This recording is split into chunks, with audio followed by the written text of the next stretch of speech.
যে ভাই মুসলমান হয়েছেন, আমি আপনাকে পবিত্র কোরআনের একটি অনুবাদ উপহার দিতে চাই।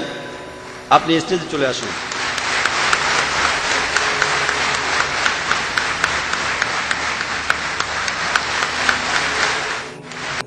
আমার নাম শ্রীনিবাস, একটা কুরিয়ার কোম্পানিতে চাকরি করি। আমি একেবারে সেই ছোটবেলা থেকেই সত্যিকারের ধর্মকে খুঁজে বেড়াচ্ছি। আর আমি তারপর এক সময় কোরআনের কিছু কথা শুনলাম। আমি যখন দক্ষিণ ভারতে ছিলাম সেখানে অনেক জায়গায় গিয়েছি, আর এভাবে যাতায়াত করার সময় আমার সাথে অনেক মুসলমানের কথাবার্তা হয়েছে, তাদের সাথে কোরআন নিয়ে কথা বলেছি। আমি আল্লাহর কাছে প্রার্থনা করতাম। তারপর দেখা হলো জাহাঙ্গীর ভাই আর কায়েদা দিদির সাথে, তাদের কাছে কোরআন সম্পর্কে জানলাম। আর আমি কোরআনের কথাগুলো মন থেকে মানলাম। আমি আনন্দের সাথে জানাচ্ছি যে আজ বিকেলে আমি মুসলমান হয়েছি। আলহামদুলিল্লাহ।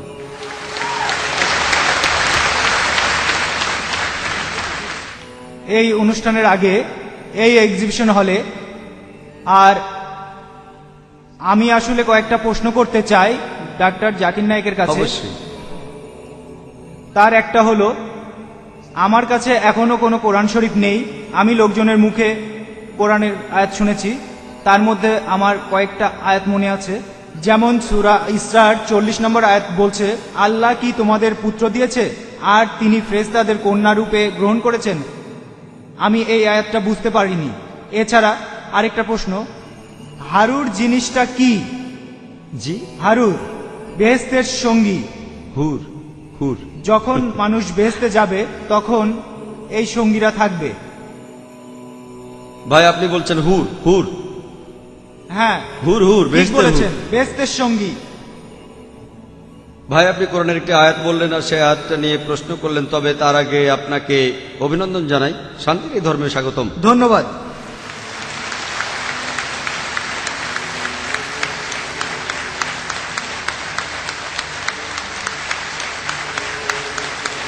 অনুরোধ করব অনুবাদ সহ পবিত্র কোরআনের একটি কপি নিয়ে আসতে। প্লিজ একটা কপি নিয়ে আসুন ইনশাল্লাহ। আর দেখবেন যেন অনুবাদটাও সেখানে থাকে। আমি আপনাকে কোরআনের একটা অনুবাদ দেব যাতে আপনি পড়ে বুঝতে পারেন ইনশাল্লাহ।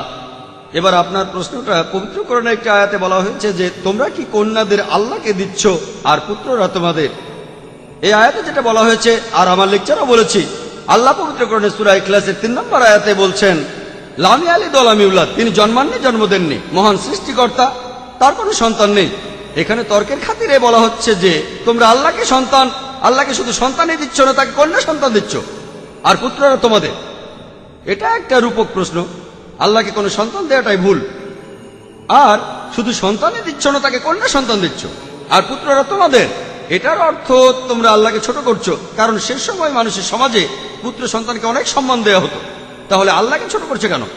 আল্লাহ পবিত্র কোরআনে বলছেন, সূরা মারিয়ামের 88 নম্বর আয়াতে আছে, ওয়াকালু তাকাজুর রহমান ওয়ালাদা, তারা বলে আল্লাহ সন্তান গ্রহণ করেছেন। তাকাদ জিতুম শাইআন ইদ্দা, তোমরা তো এক বিভৎস বিষয়ের অবতারণা করছো, তাকাদু সামাওয়াতু ইয়াতাফাত্তারনা মিনহু, যাতে আকাশমণ্ডলে বিদীর্ণ হয়ে যাবে, ফাতানশাকুল আরজু, পৃথিবী খণ্ড বিখণ্ড হবে, খায়রুল জিবালু হাদ্দা, আর পর্বতমালা চূর্ণ বিচূর্ণ হয়ে পতিত হবে। আল্লাহ বলছেন, যদি আকাশের কোনো অনুভূতি থাকতো আর তারা যদি শুনতে পেত যে আল্লাহর সন্তান আছে, তাহলে আকাশ ফেটে যেত। পাহাড় পর্বতের অনুভূতি থাকলে তারা চূর্ণ বিচূর্ণ হয়ে পতিত হতো, পৃথিবী খণ্ড বিখণ্ড হয়ে যেত। যদি বলা হয় আল্লাহর সন্তান আছে, সেটা সবচেয়ে বড় বিকৃতি। তাই আল্লাহ সুবহানাহু ওয়া তাআলা এইসব আয়াতগুলো বলেছেন রূপক হিসেবে। আল্লাহ আরো বলেছেন, তাদেরকে বলো যদি আল্লাহর সন্তান থাকতো তাহলে আমি প্রথম তাকে সিজদা করতাম। রূপক, এটা আসলে রূপক। আল্লাহর যদি সন্তান থাকতো তাহলে আমি তাকে প্রথম সিজদা করতাম। তার মানে আল্লাহর কোনো সন্তান নেই। এইরকম কিছু রূপক পবিত্র কোরআনে আছে যে তোমরা কন্যা সন্তানদের দিচ্ছ আল্লাহকে আর পুত্র সন্তানরা তোমাদের। এই আয়াত দিয়ে বোঝানো হচ্ছে আল্লাহর কোনো সন্তান নেই, তিনি কখনো জন্মাননি, কাউকে জন্ম দেননি। এবার দ্বিতীয় প্রশ্নে আসি, বেহেশতের সঙ্গীদের ব্যাপারে। আপনি হুরের কথা বললেন। আল্লাহ বেশ কয়েকবার হুরের কথা বলেছেন কোরআনের 4টি আয়াতে। সূরা তুরের 20 নম্বর আয়াতে, সূরা দুখানের 54 নম্বর আয়াতে, সূরা রহমানের 72 নম্বর আয়াতে আর সূরা ওয়াকিয়ার 22 নম্বর আয়াতে 4 বার বলা হয়েছে হুর, কোরআনে উল্লেখ করা হয়েছে। এখানে বলা হচ্ছে সঙ্গীতের কথা, মানে বেহেশতের সঙ্গী।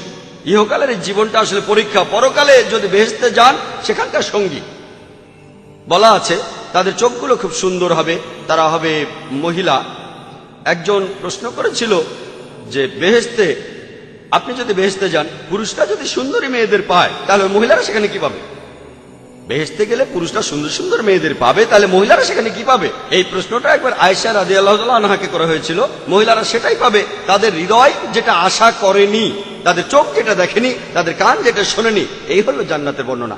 তাহলে মহিলারা বেহেশতে সেটাই পাবে তাদের হৃদয় যেটা কখনো আশা করেনি, তাদের চোখ যেটা দেখেনি, তাদের কান যেটা শোনেনি। এই হলো জান্নাতের বর্ণনা। এখানে সংক্ষেপে বলা হচ্ছে যে বেহেশতে কি হবে, সেখানে দুধ আর মধুর নদী থাকবে। আপনি ধনী লোক হলে এই পৃথিবীতে দুধের নদী বানাতে পারেন, কিন্তু সেই দুধ আমাদের পরিচিত দুধের চেয়ে আলাদা হবে। বেহেশতের ফল পরিচিত ফলের চেয়ে আলাদা হবে। বেহেশতের হুর আমাদের চেনা জানা মেয়েদের চেয়ে আলাদা হবে। তাদের সাথে মিস ওয়ার্ল্ড বা মিস ইউনিভার্সকে তুলনাই করা যাবে না, তারা অনেক উঁচু স্তরে। ভাই সুন্দর প্রশ্ন করেছেন, তবে তার আগে অনুরোধ করব, যে ভাই মুসলমান হয়েছেন, আমি আপনাকে পবিত্রকরণের একটি অনুবাদ উপহার দিতে চাই। আপনি স্টেজে চলে আসুন।